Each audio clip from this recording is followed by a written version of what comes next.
کراچی میں گورنر سندھ محمد زبیر نے Pakistan super league کی فرنچائز ٹیم اسلام آباد یونائیٹڈ کی جانب سے شجرکاری کے منصوبے کے تحت گورنر ہاؤس میں پودا لگایا۔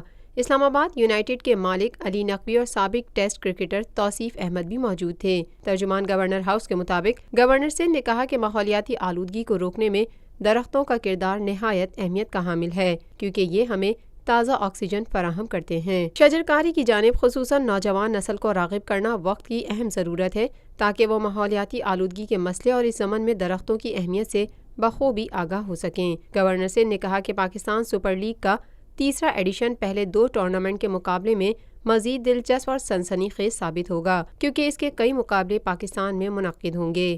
گورنر سندھ نے شجرکاری مہم پر اسلام آباد یونائیٹڈ اور علی نقوی کی تعریف کرتے ہوئے کہا کہ دیگر اداروں کو بھی ان کی تقلید کرنا چاہیے۔ یہ ہے خبر کا جہاں اور آپ دیکھ رہے ہیں TNN TV۔